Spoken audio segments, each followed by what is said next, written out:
નમસ્કાર મિત્રો, હું રાજેશ ભાસ્કર આપ સૌનું યુટ્યુબમાં આપણી આ ચેનલ પર સ્વાગત કરું છું.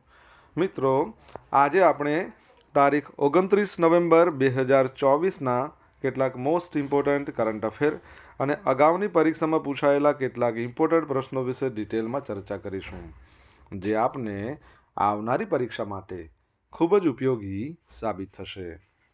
તો મિત્રો, આપ આ ચર્ચા સાથે જોડાઈ રહેજો અને વિડીયોને પહેલેથી લઈને છેલ્લે સુધી પૂરેપૂરો જોવાનો આગ્રહ રાખજો.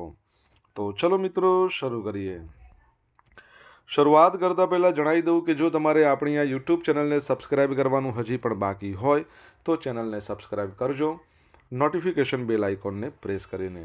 અને જો તમને વિડીયો પસંદ આવે તો વિડીયોને લાઈક કરજો, પરંતુ વિડીયોની લિંકને અત્યારે જ શેર કરી દો તમારા જેટલા પણ મિત્રો છે બધા મિત્રો જોડે. તો શરૂઆત કરીએ. સૌપ્રથમ જોઈશું અગાઉની પરીક્ષામાં પૂછાયેલા બંધારણના પ્રશ્નો, જેના જવાબો તમારે મને કમેન્ટ બોક્સમાં લખીને જણાવવાના છે. વિડીયોના લાસ્ટમાં જ્યારે હું તમને આ દરેક પ્રશ્નના જવાબ જણાવું ત્યારે તમારે ચેક કરવાનું કે તમે આપેલા પ્રશ્નોના જવાબમાંથી કેટલા પ્રશ્નોના જવાબ સાચા છે, અને જેટલા પણ પ્રશ્નોના જવાબ સાચા હોય એનો આંકડો પણ તમારે કમેન્ટમાં લખવાનો છે કે 10માંથી આટલા સાચા છે. ડેલી જીકે ટેસ્ટમાં રોજ આપણે 10 પ્રશ્નો પૂછીએ છીએ. એમાંથી 5 પ્રશ્નો બંધારણના હોય છે. બાકીના જે 5 પ્રશ્નો છે એ ભારતની ભૂગોળના હોય છે. તો તમે તમારા આન્સર આપો નીચે કમેન્ટ બોક્સમાં, ને હું આજના કરંટ અફેરનો પ્રથમ પ્રશ્ન છે એની શરૂઆત કરું છું. આજનો પ્રથમ પ્રશ્ન છે કે 30 સપ્ટેમ્બર 2024 મહિલા દ્વારા સૌથી વધુ ઇન્કમટેક્સ ચૂકવવાના મામલે ગુજરાત કયા સ્થાને છે? એટલે કે 30 સપ્ટેમ્બર 2024 સુધીમાં મહિલાઓ જે ઇન્કમટેક્સ ચૂકવે છે એમાં ગુજરાતનું સમગ્ર ભારતમાં કયું સ્થાન છે? તો ગુજરાત નંબર 2 પર છે. કેટલામાં નંબર પર છે? 2nd નંબર પર. તો ગુજરાતમાં મહિલા કરદાતાઓની સંખ્યા એક વર્ષમાં 12% વધીને 22.50 લાખ થઈ ગઈ છે. નાણાકીય વર્ષ 2023-24માં સૌથી વધુ મહિલા કરદાતાને મામલે ગુજરાત બીજા નંબર પર છે. 30 સપ્ટેમ્બર 2024 સુધી મહિલા દ્વારા સૌથી વધુ ઇન્કમટેક્સ ચૂકવવાના મામલે મહારાષ્ટ્ર 36.83 લાખ સાથે ટોચના નંબર પર, ઉત્તર પ્રદેશ 20.43 લાખ સાથે ત્રીજા નંબર પર, કેમ કે 2nd નંબર પર તો ગુજરાત છે 22.50 લાખ. તમિલનાડુ 15.51 લાખ સાથે ચોથા સ્થાને છે. 2023-24માં સમગ્ર દેશમાં કુલ 2.29 કરોડ મહિલા કરદાતા છે. સમગ્ર દેશમાં મહિલા કરદાતાઓની સંખ્યા 2019-20માં 1.83 કરોડ, 2020-21માં 1.82 કરોડ, 2021-22માં 1.94 કરોડ, 2022-23ની અંદર 2.10 કરોડ હતી. કોવિડ જ્યારે હતો એ વખતે 2019-20માં ગુજરાતમાં 18.48 લાખ મહિલા કરદાતા હતી. છેલ્લા 5 વર્ષમાં ગુજરાતમાં મહિલા કરદાતાઓની સંખ્યાની અંદર 25% જેટલો વધારો થયો છે. ઓકે, ચલો એક તમારા માટે અહીંથી પ્રશ્ન છે કે ભારતની અંદર ઇન્કમટેક્સ દિવસ ક્યારે મનાવવામાં આવે છે? તમને આન્સર આવડતો હોય તો કમેન્ટ બોક્સમાં લખીને જણાવો. સેકન્ડ પ્રશ્ન, દર વર્ષે આંતરરાષ્ટ્રીય જગુઆર દિવસ ક્યારે મનાવવામાં આવે છે? તો આજનો દિવસ છે, એટલે કે 29મી નવેમ્બર. કયો દિવસ છે? જેગુઆર દિવસ. યાદ રાખજો, જેગુઆર કહો, દીપડો કહો, હિમદીપડો કહો, ચિત્તો, આ બધા અલગ અલગ પ્રાણીઓ છે, એક નથી. એ વસ્તુ સાચી કે બધા બિલાડી કુળના છે, મોટી બિલાડી કુળના પ્રાણી કહેવાય. તો જેગુઆર સામે વધી રહેલા જોખમોને તેના અસ્તિત્વને સુનિશ્ચિત કરતા જટિલ સંરક્ષણ પ્રયાસો વિશે જાગૃતિ લાવવા માટે આંતરરાષ્ટ્રીય જગુઆર દિવસની રચના કરવામાં આવી છે. દર વર્ષે 29 નવેમ્બરના રોજ આ મનાવવામાં આવે છે. આંતરરાષ્ટ્રીય જગુઆરને તમને ખબર શું કહેવાય છે વૈજ્ઞાનિક ભાષામાં? પેન્થેરા ઓન્કા.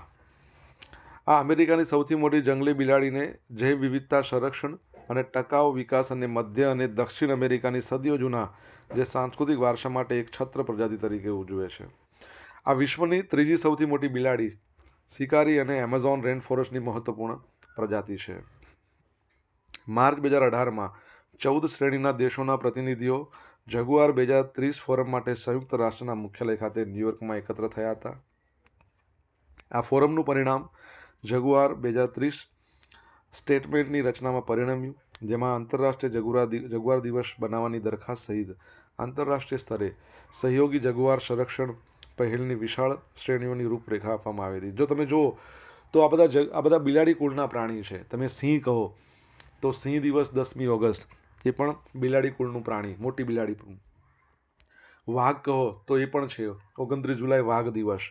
તમને કે દીપડા દિવસ તો 3જી મે દીપડા દિવસ. તમને કે હિમ દીપડા દિવસ તો 23મી ઓક્ટોબર હિમ દીપડા દિવસ. હવે તમારા માટે પ્રશ્ન છે કે વિશ્વ ચિત્તા દિવસ ક્યારે મનાવવામાં આવે છે? આન્સર આવડે તો કમેન્ટ બોક્સમાં લખીને જણાવજો. 17નો જાદુ, 4નો જાદુ, નીતિ આયોગ, આરબીઆઈ, આ બધા શોર્ટ્સ છે, તમારે જોવાના બાકી હોય તો જોઈ લો. તમને પસંદ આવે તો લાઇક કરો, તમારા મિત્રો જોડે એને શેર કરો. ચેનલ સબસ્ક્રાઈબ કરવાની બાકી હોય તો સબસ્ક્રાઈબ કરો, નોટિફિકેશન બેલ આઇકોનને પ્રેસ કરીને. International day of solidarity with the Palestine people, આ પણ આજે દિવસ મનાવવામાં આવે છે. તો 1978થી 29 નવેમ્બરે પેલેસ્ટીન લોકો સાથે એકતાના આંતરરાષ્ટ્રીય દિવસ તરીકે વૈશ્વિક કેલેન્ડરમાં નોંધપાત્ર સ્થાન મેળવ્યું છે. યુનાઇટેડ નેશન્સ જનરલ એસેમ્બલીના કોલથી તે ઉદ્ભવે છે. આ દિવસ પેલેસ્ટીન લોકોના અધિકારો અને આકાંક્ષાઓને ચેમ્પિયન કરવા માટે સામૂહિક પ્રતિબદ્ધતાનું પ્રતીક છે. પેલેસ્ટીન લોકો સાથે એકતાના આંતરરાષ્ટ્રીય દિવસ માટે તુર્કીની અતૂટ પ્રતિબદ્ધતા તેના રાજદ્વારી પ્રયાસો, નાણાકીય સહાય, માનવતાવાદી સહાયમાં સ્પષ્ટ છે. ઇઝરાયેલ પેલેસ્ટાઇનના સંઘર્ષના ન્યાયની ઠરાવની હિમાયત કરીને અને ગાઝામાં દબાણયુક્ત જરૂરિયાતોને સક્રિયપણે સંબોધિત કરીને તુર્કી શાંતિપૂર્ણ અને સાર્વભૌમ પેલેસ્ટાઇનની શોધમાં મુખ્ય ખેલાડી છે. ઓકે, યાદ રાખજો. ગ્લોબલ ફાયર પાવર ઇન્ડેક્સની અંદર ભારત 4થા નંબર પર છે. તાજેતરમાં ગ્લોબલ ફાયર પાવર ઇન્ડેક્સ જાહેર થયો, જેમાં સૌથી શક્તિશાળી દેશોની યાદીમાં અમેરિકા નંબર 1 પર છે, 2nd નંબર પર રશિયન સૈન્ય, 3જા નંબરે ચાઇનીઝ સૈન્ય, 4થા નંબર પર આપણું ભારતનું સૈન્ય. અમેરિકાની વાત કરીએ ને તો સૈન્યની અંદર જવાનોની સંખ્યા ભારતીય સૈન્ય કરતાં ઓછી છે, આમ તો અડધા કરતાં પણ ઓછી છે. જો કે તેની પાસે હથિયારોની સંખ્યા વધુ હોવાથી તે ટોચના સ્થાને છે. આંકડા મુજબ ભારતીય સૈન્યમાં જવાનોની સંખ્યા 51 લાખથી પણ વધારે છે. અમેરિકામાં તમે જુઓ તો માત્ર 21 લાખ છે.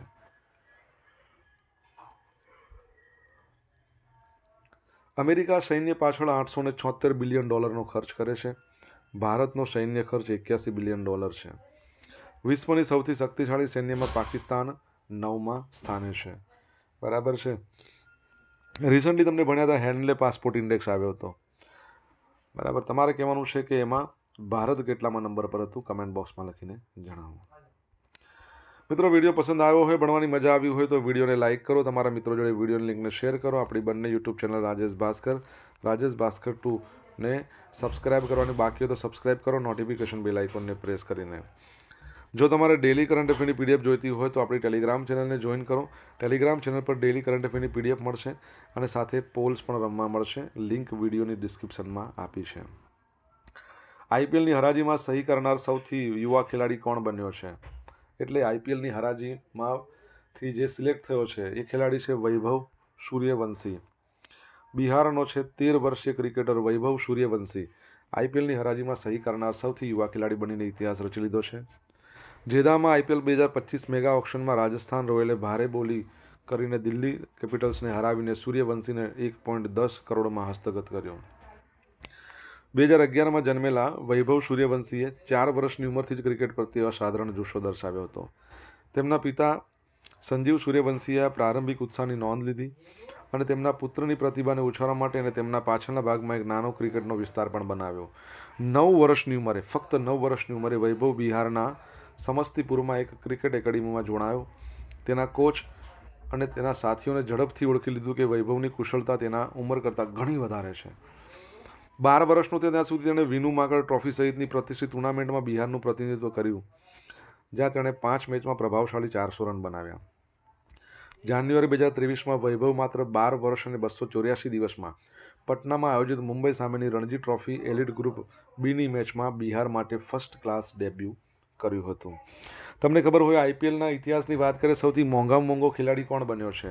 કેટલા રૂપિયામાં એને ખરીદવામાં આવ્યો છે? તમારે કમેન્ટમાં લખીને જણાવવાનું છે. તાજેતરમાં વૈજ્ઞાનિકોએ કયા ગ્રહ પર પાણી શોધી કાઢ્યું છે? તો મંગળ ગ્રહ પર પાણી શોધી કાઢ્યું છે. મંગળ પર જીવનની શક્યતા તપાસતી વખતે વૈજ્ઞાનિકોએ મંગળના ઉલ્કાપિંડમાં હાજર ખનિજ ઝિરકોનનો અભ્યાસ કર્યો અને જાણવા મળ્યું કે 4.45 અબજ વર્ષો પહેલાં જ્યારે ઝિરકોન સ્ફટિકો બન્યા ત્યારે મંગળ પર પાણી હાજર હતું. 4.5 અબજ વર્ષ પહેલાંની વાત છે. અને લાંબા સમયથી એવું માનવામાં આવે છે કે મંગળના પ્રારંભિક ઇતિહાસમાં પાણીએ મહત્વપૂર્ણ ભૂમિકા ભજવી છે. મંગળ પર પાણી હોવાના પુરાવા સૌપ્રથમ 1970ના દાયકામાં મળ્યા હતા, જ્યારે નાસાનું મરીનર 9 અવકાશયાને મંગળની સપાટી પર નદીની ખીણોની તસવીર લીધી હતી. તમને ખબર છે ને, ગઈકાલે 28મી નવેમ્બર હતી, લાલ ગ્રહ દિવસ, મંગળ માટેનો દિવસ હતો ગઈકાલે.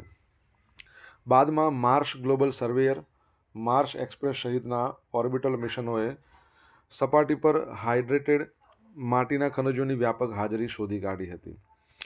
મંગળની નદીની ખીણો માટીના ખનિજો મુખ્યત્વે નોઆચિયન ભૂપ્રદેશમાં જોવા મળે છે. આ ઉપરાંત વૈજ્ઞાનિક મિશનો દ્વારા જે હેસ્પેરિયન વિસ્તારો છે એમાં આઉટફ્લો ચેનલ તરીકે ઓળખાતા મોટા પાણીના સ્ત્રોતો પણ શોધી કાઢ્યા હતા. વૈજ્ઞાનિકો દ્વારા એવું પણ સૂચવવામાં આવ્યું છે કે મંગળ ઉપર 4.45 અબજ વર્ષ પહેલાં પ્રારંભિક વૈશ્વિક મહાસાગર હોઈ શકે. આ અભ્યાસમાંથી સૌથી મોટું ચિત્ર એ છે કે 4.45 અબજ વર્ષ પહેલાં મંગળની સપાટીની પ્રારંભિક રચના દરમિયાન એમાં મેગ્નેટિક હાઇડ્રોથર્મલ સિસ્ટમ સક્રિય હતી. તેના પરથી વૈજ્ઞાનિકોને લાગે છે કે તે સમયે મંગળની સપાટી પર પાણી સ્થિર પ્રવાહી સ્વરૂપે હાજર હતું. મંગળની વાત કરીએ, તમને ખબર છે અમેરિકાએ મંગળ પર પર્સિવરિયન્સ નામનું યાન મોકલેલું છે. એની જોડે જોડે એક હેલિકોપ્ટર મોકલ્યું છે, એનું નામ તમારે કહેવાનું છે. મંગળના 2 ઉપગ્રહ છે, ફાબોસ અને ડિમોસ. મંગળ પર PRL એટલે કે ફિઝિકલ રિસર્ચ લેબોરેટરીના વૈજ્ઞાનિકોએ 3 ક્રેટર શોધ્યા, લાલ, મુર્સન અને હિલ્સા. એ યાદ રાખજો. ગુજરાતના ઉર્વિલ પટેલે ત્રિપુરા સામે 28 બોલમાં સૌથી ઝડપી T20 સદી ફટકારી. તો સૈયદ મુશ્તાક અલી ટ્રોફી, એમાં ગુજરાતના વિકેટકીપર ઉર્વિલ પટેલે વર્લ્ડ રેકોર્ડ સર્જ્યો. ત્રિપુરા સામે 28 બોલમાં ઝડપી T20 સદી ફટકારી. ટોટલ 35 બોલમાં 12 છગ્ગા 7 ચોગ્ગાની મદદથી 113 રન બનાવીને અણનમ રહ્યો અને 322.86નો સ્ટ્રાઇક રેટ હતો. માત્ર 10.2 ઓવરમાં 28 બોલમાં તેની સદી પૂરી કરી. ઉર્વિલ પહેલાં રેકોર્ડ ઋષભ પંતના નામે હતો, જેણે 2018માં આ જ ટુર્નામેન્ટમાં હિમાચલ પ્રદેશ સામે 32 બોલમાં સદી ફટકારી હતી. તમને ખબર હોય તો રિસન્ટલી ભણ્યા હતા કે એક દેશ છે જેણે T20 ઇતિહાસમાં સૌથી વધારે રન બનાવ્યા, હાઈએસ્ટ સ્કોર બનાવ્યો 374, અને સામેનો જે દેશ હતો એને 290 રનથી હરાવ્યો. કયા દેશની વાત કરું છું, કોની સામે મેચ હતી તમારે જણાવવાનું છે. અને T20 વુમન્સ વર્લ્ડ કપ UAEમાં એનું આયોજન થયું. વિજેતા કોણ છે? ન્યૂઝીલેન્ડ સાઉથ આફ્રિકાને હરાવીને, યાદ રાખજો. સોશિયલ મીડિયાના માધ્યમથી તમે મારી જોડે કનેક્ટ રહી શકો છો. મારું ઇન્સ્ટા આઈડી છે rajesh.i.bhaskar, મારું ફેસબુક આઈડી છે RI ભાસ્કર, અને ટેલિગ્રામ ચેનલની વાત કરીએ તો ટેલિગ્રામ ચેનલ છે આપણી રાજેશ ભાસ્કર. અહીંયા તમને ડેલી કરંટ અફેરની PDF જોવા મળશે અને પોલ્સ પણ રમવા મળશે. જો ભણવાની મજા આવી હોય તો વિડીયોને લાઇક કરો, તમારા મિત્રો જોડે વિડીયોની લિંકને શેર કરો, ચેનલ સબસ્ક્રાઇબ કરવાની બાકી તો સબસ્ક્રાઇબ કરો, નોટિફિકેશન બેલ આઇકોનને પ્રેસ કરીને. તાજેતરમાં વિશ્વમાંથી લુપ્ત થઈ રહેલી પુંગનુર ઓલાદની ગાયનું અમરેલી જિલ્લામાં આગમન થયું છે. તેને ક્યાંથી લાવવામાં આવી છે? તો આંધ્રપ્રદેશમાંથી લાવવામાં આવી છે. તમે ઇમેજમાં જોઈ શકો છો. તો તાજેતરમાં અમરેલી જિલ્લાના ધારી તાલુકાના ચાલાલા ગામે યુગ નિર્માણ ગાયત્રી પરિવાર ટ્રસ્ટ છે એના દ્વારા આંધ્રપ્રદેશના કાકીનાડા ખાતેથી વિશ્વમાંથી ધીરે ધીરે જે લુપ્ત થઈ રહેલી પુંગનુર ઓલાદની ગાયને લાવવામાં આવી છે. તેને અહીં 37 જેટલી ગીર ગાયો સાથે રાખવામાં આવી છે અને તેનો ખૂબ સાવચેતીપૂર્વક ઉછેર અને સંવર્ધન કરવામાં આવી રહ્યું છે. ત્યારબાદ આ ગાયની પ્રજાતિને વિકસિત કરવાના હેતુથી વેચવામાં આવશે. આ ગાયના સંવર્ધન માટે આંધ્રપ્રદેશમાં મોટા પાયે કામ કરવામાં આવી રહ્યું છે. સૌથી નાની પ્રજાતિને આ પુંગનુર ગાય આંધ્રપ્રદેશના ચિત્તૂર જિલ્લામાં જોવા મળે છે. અને પુંગનુર ગાય તેના કદને કારણે ખૂબ જ પ્રખ્યાત છે. એની ઊંચાઈ ફક્ત 2 થી 2.5 ફૂટ, લંબાઈ 3 થી 3.5 ફૂટ, અને વિશ્વની સૌથી નાની ગાયમાંની એક છે. દરરોજ 3 થી 5 લીટર દૂધ આપે છે અને માત્ર દિવસમાં 5 કિલો જ ચારો ખાય છે. ગાયના દૂધનો 3.35% ફેટ આવે છે અને આયુષ્ય 10 થી 14 વર્ષનું છે. વડાપ્રધાન નરેન્દ્ર મોદી અને યુપીના મુખ્યમંત્રી યોગી આદિત્યનાથ એ બંને આ ગાયની પૂજા કરે છે. તમારા માટે એક પ્રશ્ન છે કે એક રાજ્ય છે આપણા ભારતનું જેણે ગાયને ગૌમાતા જાહેર કરી, રિસન્ટલી જાહેર કરી. બાકી બીજા પણ જાહેર કરવાવાળા છે. રિસન્ટલી કોણે જાહેર કરી તમને ખબર હોય તો જણાવો. શશિકાંત રૂઈયાનું 81 વર્ષની વયે નિધન થઈ ગયું છે. SR ગ્રુપ એના પ્રણેતા શશિકાંત રૂઈયા 81 વર્ષની વયે એમનું અવસાન થઈ ગયું છે. શશિકાંત રૂઈયા ઉચ્ચ અભ્યાસ માટે વિદેશ નહોતા ગયા, પરંતુ શું કર્યું, 17 વર્ષની એજ હતી, ફેમિલી બિઝનેસ કરવાનું પસંદ કર્યું. કન્સ્ટ્રક્શન અને એન્જિનિયરિંગ પર ફોકસ કરતા ભાઈ રવિ રૂઈયા સાથે મળીને SR ગ્રુપનો 1969માં પાયો નાખ્યો. શરૂઆતમાં કન્સ્ટ્રક્શન, એન્જિનિયરિંગ આવા ક્ષેત્રમાં કામગીરી કરી હતી. 1980 સુધીમાં તેઓ ઓઇલ એન્ડ ગેસ મર્જર સાથે એનર્જી સેક્ટરમાં પ્રવેશ્યા હતા. 1990માં સ્ટીલ અને ટેલિકોમ ક્ષેત્રે વિસ્તરણ કર્યું. આજે ટેલિકોમ કહો, BPO કહો, ઓઇલ અને ગેસ સેક્ટર કહો, બિઝનેસની પોર્ટફોલિયો સાઇઝ $40 અબજ વધુ છે અને બિઝનેસ 50થી વધુ દેશમાં વિસ્તરેલો છે. બરાબર. તમને ખબર છે રિસન્ટલી રતન ટાટાનું પણ અવસાન થયું અને ભારતમાં અગ્નિમેન તરીકે ઓળખાતા જે વૈજ્ઞાનિક છે એમનું પણ અવસાન થયું. અગ્નિ મિસાઇલની ડેવલપમેન્ટમાં એમણે બહુ સારું એવું કામ કર્યું છે. તમારે એમનું નામ કહેવાનું છે જો તમને આવડતું હોય તો. હવે જોઈશું આગામી પરીક્ષામાં પૂછાયેલા બંધારણના પ્રશ્નો. પહેલો પ્રશ્ન, કાટ ખાતા લોખંડના ખિલ્લો આવશે, ખિલ્લાના વજનમાં શું ફેરફાર થાય છે? તો વજન વધે. મોહ સ્કેલનો ઉપયોગ શું નક્કી કરવા માટે થાય છે? ખનિજોની કઠિનતા. કયા યંત્ર દ્વારા ભૂકંપનું ઉદ્ગમ સ્થાન અને વેગ જાણી શકાય છે? તો સિસ્મોગ્રાફ. કયા ખનિજનો ઉપયોગ રસાયણ ખાતરો, કાચ, રંગ, જંતુનાશક દવા બનાવવાના કારખાનાઓમાં કરવામાં આવે છે? તો ચિરોડીનો. ભારતમાં કયા વૈજ્ઞાનિકે હળદરની US પેટન્ટ સફળ ઝુંબેશ હાથ ધરી હતી? તો શું આવશે? Doctor R.A. માશેલકર. બરાબર. હવે જોઈશું અગાઉની પરીક્ષામાં પૂછાયેલા ભારતની ભૂગોળના પ્રશ્નો. પહેલો પ્રશ્ન, બનાસકાંઠા જિલ્લાના વાવ તાલુકાના ઠાકોરનું કયું નૃત્ય જાણીતું છે? તો મેરાયો. નીચેનામાંથી ગુજરાતનું કયું સ્થળ યુનેસ્કો દ્વારા વિશ્વ વારસાના સ્થળોની યાદીમાં સામેલ કરવામાં આવ્યું? તો ચાંપાનેર 2004માં, રાણી કી વાવ 2014માં, પછી અમદાવાદ 2017માં અને 2021માં ધોળાવીરા. આ ગુજરાતની 4 હેરિટેજ સાઇટો છે. ભક્તિનિકેતન આશ્રમમાં કયા સંન્યાસીએ ક્રાંતિકારો વિચારો સ્પષ્ટ અને નિડર બનીને રજૂ કર્યા હતા? તો સ્વામી વિવેકાનંદ, જેમનો જન્મદિવસ આવે 12 જાન્યુઆરી. ભારતમાં એને કહેવાય રાષ્ટ્રીય યુવા દિવસ. ગુજરાતના કયા શહેરની બાંધણી સાડી દેશભરમાં પ્રસિદ્ધ છે? તો જામનગરની. ગુજરાતનું સૌથી મોટું પુસ્તકાલય કયું અને ક્યાં આવેલું છે? તો વડોદરામાં આવેલી છે સેન્ટ્રલ લાઇબ્રેરી. આ યાદ રાખજો. ગઈકાલે પૂછેલા પ્રશ્નના જવાબ જોઈએ. પહેલો પ્રશ્ન, તાજેતરમાં કયા શહેરમાં વધુ પ્રદૂષણ ધરાવતા વિસ્તારમાં હવાના પ્રદૂષણ ઘટાડવા માટે એર સેન્સર મશીન લગાવવામાં આવશે? તો અમદાવાદ. સેકન્ડ પ્રશ્ન, તાજેતરમાં કયા દેશની પુરુષોની ટેનિસ ટીમે ડેવિસ કપ 2024નું ટાઇટલ જીત્યું? તો ઇટાલીએ જીત્યું છે. હવે જોઈશું આજે પૂછેલા પ્રશ્નનો જવાબ. પહેલો પ્રશ્ન, ભારતમાં ઇન્કમ ટેક્સ દિવસ ક્યારે મનાવવામાં આવે છે? 24મી જુલાઈના રોજ. સેકન્ડ પ્રશ્ન, વિશ્વ ચિત્તા દિવસ 4 ડિસેમ્બર, અને 4 ડિસેમ્બર છે ઇન્ડિયન નેવી ડે પણ છે. ત્રીજો પ્રશ્ન, હેન્લે પાસપોર્ટ ઇન્ડેક્સમાં ભારત 84મા નંબર પર. યાદ રાખજો, આપણે ભણ્યા ત્યારે 83 ભણ્યા હતા, પરંતુ ઓફિશિયલ વેબસાઇટ પર 84 બતાવે છે. બાકી બધી જેટલી પણ વેબસાઇટ છે બધામાં 83 છે. બાકી જવાબ એકચ્યુઅલમાં 84 જ આવવો જોઈએ. ઓફિશિયલ હોય એ જ આપણે માનીએ. હેન્લેની પોતાની વેબસાઇટ. સૌથી મોંઘામાં મોંઘો ખેલાડી IPL 2024નું જે કહી શકીએ હરાજી થઈ, એમાં કોણ? રિષભ પંત. કોણ છે? રિષભ પંત. કેટલામાં ખરીદાયો? 27 કરોડ. 5મા નંબરનો પ્રશ્ન, મંગળ ઉપર અમેરિકાએ જે હેલિકોપ્ટર મોકલ્યું છે એનું નામ શું છે? ઇન્જિન્યુટી. ભારતીય મૂળની એક ગુજરાતી છોકરી જેનું નામ છે વનિજા રૂપાણી, એના દ્વારા નામ આપવામાં આવ્યું હતું. છઠ્ઠો પ્રશ્ન છે, ઝિમ્બાબ્વે એણે કોને હરાવ્યું? ગેમ્બિયાને હરાવ્યું 290 રનથી. 344 રન માર્યા હતા. બરાબર. T20માં સૌથી હાઈએસ્ટ સ્કોર. 7મા નંબરનો પ્રશ્ન, ગાયને રાજ્ય પ્રાણી ઘોષિત કોણે કર્યું છે? મહારાષ્ટ્રે. બરાબર છે.